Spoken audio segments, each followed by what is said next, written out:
안녕하세요. 프레드쌤 채널의 프레드입니다. 자, 오늘은 좀 다른 주제로 우리 유학 관련 주제죠. 예, 우리 젊은 어머니들하고 우리 초등학교 학생들이 한 달 살기 어린이 같은 경우에는 영어 연수, 어머님은 뭐 해양 스포츠나 골프도 즐기시고 어떤 분들은 또 영어 공부도 하시고 이렇게 한 달 살기 주요 체험 국가 그리고 장소 중에 호주가 제일 인기가 있죠. 그리고 호주 중에서도 제가 추천하는 곳은 그 브리즈번 바로 옆에 있는 중소도시 골드코스트입니다. 골드코스트. 골드코스트를 한 달 살기 주제로 소개하도록 하겠습니다. 자, 참고로 보시는 화면은 제가 작년 3월 그리고 올해 2023년도 1월 달에 찍어온 최근 화면입니다. 그래서 여러분 참조가 되실 것 같아서 화면을 보시면서 들으시면 되겠습니다.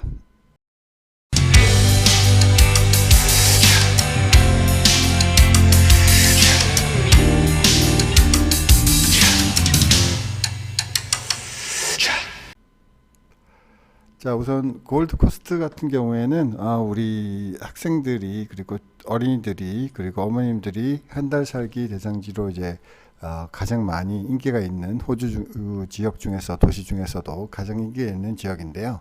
아마 그 이유는 뭐 여러 가지가 있겠습니다만 제가 추천하는 이유도 뭐 크게 다르지 않습니다. 그래서 오늘 골드코스트가 왜 우리 젊은 어머님들 그리고 초등학교에 다니는 학생들을 둔 젊은 어머님들과 초등학교 학생들의 가장 적합한 한 달 살기 그리고 영어 연수 대상 지역인지 그 내용을 한번 설명드리면서 여러분들의 선택을 도와드리는 쪽으로 하겠습니다.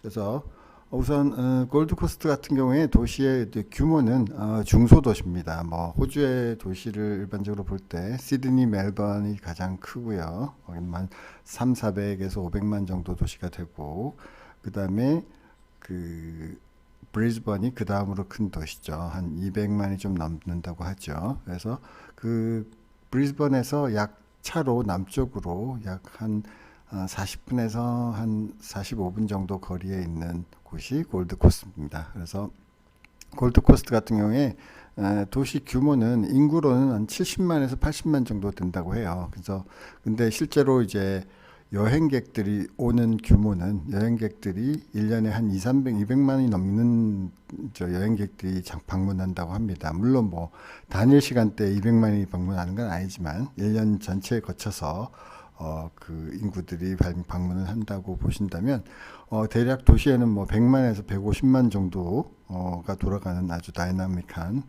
도시라고 볼 수 있겠죠. 그럼에도 불구하고 시드니나 멜번, 뭐 브리즈번 비교해서 도시 규모가 너무 크지는 않기 때문에 뭐 교통이나 그리고 그 다니는 데 대해서 이제 예를 들어서 뭐 큰 도시 같은 경우에 도심에 가려면 일단 주차난이 심각하고요. 그다음에 주차비고 또 엄청 비쌉니다. 예, 그리고 대중교통을 타고 가도 시간이 많이 걸리고요. 이런 면에서 어떻게 보면 좀 단점이 된다. 근데 골드코스트 같은 경우는 그 우리 학생들이 다니게 될 어학연수원 또는 학교에서 거주지까지 거리가 멀어봐야 아무리 멀어도 한 30분이면 충분히 닿을 수 있고 물론 뭐 가까운 곳에 그 체류하는 곳을 숙소를 갖추게 되긴 하겠지만 그 이외에 뭐 액티비티나 여러 가지 활동을 위해서 돌아다닐 때 멀어도 30분이면 차로 다 닿을 수 있는 거리에 있다는 게 참 좋은 점이 되겠죠. 그리고 그다음에 도시의 어떤 분위기상으로 좀 많이 젊은 도시다. 왜냐하면 해양 스포츠 같은 것들이 많이 발달해 있고 젊은이들이 해외에서 많이 모이는 곳, 헐리데이 지역으로 많이 모이는 곳이다 보니까 좀 많이 다이나믹하고 역동적인 도시다. 뭐 그런 부분에서 어떻게 보면 또 우리 학생들이 활동하고 생활하기에 도움이 될 것이다라고 보는 거고요. 뭐 물론 뭐 어떤 분들은 너무 그 휴양지이기 때문에 그 공부하는데 방해가 되지 않겠느냐, 어학연수하는데 방해되지 않겠느냐 하는 분도 계신데 뭐 사실 휴양지라고 해서 뭐 모든 지역이 다 휴양하는 시설로만 되어 있는 건 아닙니다. 그래서 가장 핵심적인 뭐 휴양 그 지역이라고 할 수 있는 뭐 서퍼스 파라다이스나 뭐 이런 바닷가를 제외하면 뭐 차분한 도시의 분위기를 다 갖추고 있고요. 네, 그런 면에서 공부하는데 아무런 방해 요소가 없다라고 볼 수 있겠습니다. 그리고 제가 가장 골드코스트의 가장 중요한 좋은 점을 들라면 날씨입니다. 날씨. 1년 내내 냉방이나 난방이 거의 필요 없는 도시. 우리 시드니나 멜번 뭐 같은 경우에는 난방이 없이 겨울을 지내기 좀 어려운 정도 날씨고요. 그다음에 여름에도 좀 많이 더운 편이죠. 그래서 브리즈번 같은 경우에 난방은 그렇게 필요 없지만 그래도 필요한 곳은 있습니다. 지역에 따라서. 하지만 냉방이 꼭 필요하죠. 브리즈번은 많이 덥죠. 물론 거리로는 뭐 불과 40분 차로 40분 거리밖에 안 되지만 날씨가 이렇게 바닷가에 골드코스트는 바닷가에 바로 옆에 면에 있기 때문에 그 날씨 면에서 큰 장점이 있다. 그래서 그리고 또 바닷가에 있다 보니까 뭐 너무 습하지 않느냐 하는데 습도에 있어서도 사실은 다른 도시보다 훨씬 더 장점이 있다. 그래서 1년 내내 쾌적한 날씨 그리고 기온으로도 그렇지만 항상 청명하고 햇살이 뜨는 날씨 그래서 밝고 기분이 상쾌하죠. 네, 그런 부분에서도 좋은 지역이라고 볼 수 있겠습니다.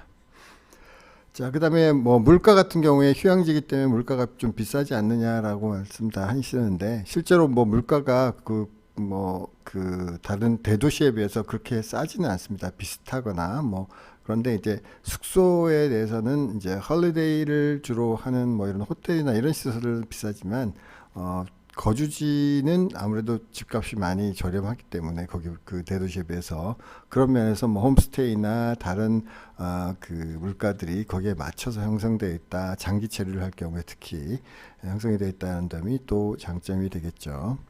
자, 그리고 앞에서도 말씀드렸듯이 그 도시 규모가 그리 크지 않다 보니까 딱 적당한 크기다 보니까 대중교통으로 다니는데 큰 불편이 없다. 그리고 도시를 이렇게 중요 지역은 다 트램, 라이트 레일이라 그러죠. 그 경전철로 다 닿는 곳이 꽤 많기 때문에 그 지역은 경전철로 다니면 되고 경전철로도 뭐 거리가 그렇게 길지 않습니다. 그리고 비용도 뭐 2, 3불이면 웬만한 지역 다 다닐 수 있고요. 그다음에 버스는 아무래도 뭐 시드니, 멜번, 브리즈번보다는 버스가 더 자주 다니지 않습니다만 뭐 그런 부분을 대체할 만한 거리적으로 가깝기 때문에 뭐 우버를 활용하는 방법도 있고 그래서 여러 가지 면에서 대중교통적으로도 괜찮은 편이다라고 볼 수 있겠습니다.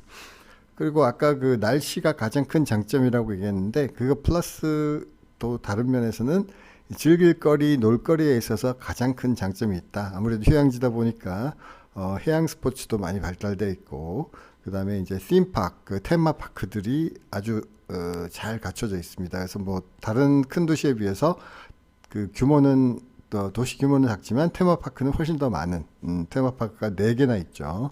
시월드, 무비월드 뭐 그 다음에 저기 그 매직 월드 등등 해서 그 다음에 그 동물원 같은 경우도 있고요. 그 다음에 특별히 발달되어 있기 때문에 우리 초등학교 학생들이 즐기기에는 아주 적합한 장소다. 그리고 어머님들이 즐기는 골프장, 골프장이 도시는 작은데 뭐 5, 60개가 있다고 얘기하죠. 그래서 그 규모에 비해서 뭐 어떻게 보면 한지 건너 골프장이다 말할 정도로 골프장이 아주 많고 그중에 또 유명한 골프 아카데미도 있습니다. 골프 투어 내지는 골프 아카데미를 위해서 유학 오는 학생들도 꽤 있는 곳이죠. 네, 그러면서 또 괜찮은 대상지다라고 볼 수 있겠죠. 그 다음에 이제 뭐 이런 것들이 다 갖춰 있다 하더라도 어학원이 제대로 갖춰져 있지 않으면 문제겠죠. 근데 도시 규모에 비해서 어학원들이 상당히 발달돼 있어서 개수로도 충분히 있고 그리고 그 시설로도 아주 우수하고 그래서 대도시에 있는 어학연수원의 대부분이 골드코스트에도 그 브랜치 그러니까 다른 그 캠퍼스를 가지고 있기 때문에 그런 면에서도 전혀 불편함이 없다라고 볼 수 있겠습니다. 그리고 뭐 또 다른 그 공부에 관련돼서 또 다른 장점은 그 골드코스트가 지역적으로 아까 얘기했듯이 도시 규모는 뭐 그렇게 크지 않지만 유명 명문 사립학교들이 또 포진해 있습니다. 그래서 뭐 그 명문 사립학교들이 이 사우스포트 쪽에도 있고 로비나 쪽에도 있고 뭐 그래서 예를 들어서 뭐 그 어학연수를 하고 나서 우리 초등학생들 같은 경우에는 뭐 1, 2년 짧게 조교학을 왔다가 가는 경우가 많죠. 그런 대상지로 어학연수를 하면서 그런 대상 학교들을 미리 물색해 볼 수 있는 그런 기회도 되고, 익숙해진 후에 조기 유학을 한 1, 2년 정도 와서 공부할 수 있는 가장 적합한 유명한 고급 사립학교들이 있다라는 면에서 또 다른 장점이 된다라고 볼 수 있겠습니다. 그리고 이제 도시가 그 관광객들이 많이 찾고 뭐 하다 보니까, 그리고 도시 규모가 상대적으로 작고 하다 보니까 사람들이 또 친절합니다. 예, 여러분들 뭐 대도시 사람들 아무래도 좀 무뚝뚝하고 불친절할 가능성이 높죠. 예, 그런 부분도 있고, 그 다음에 홀리데이 지역이다 보니까 사람들이 다 행복하고 즐겁습니다. 놀러 왔는데 찡그리고 있는 사람 별로 없죠. 그러다 보니까 사람들도 친절하고, 현재 사는 사람도 비교적 또 젊은 도시다 보니까 집들도 좀 모던하고 해서 사람들도 친절하고 뭐 그런 면에서 젊고 다이나믹한 도시이기 때문에 우리 그 젊은 어머님들 그리고 초등학생들이 와서 한 달 살기 겸 어학연수를 즐기기에 아주 적합한 곳이다, 이렇게 말씀드릴 수 있겠습니다. 자, 그래서 오늘은 우리 어학연수 그리고 한 달 살기 대상지로 호주의 여러 곳 중에서 골드코스트를 소개해 드렸습니다. 예, 지금까지 프레드 쌤 채널의 프레드였습니다. 감사합니다.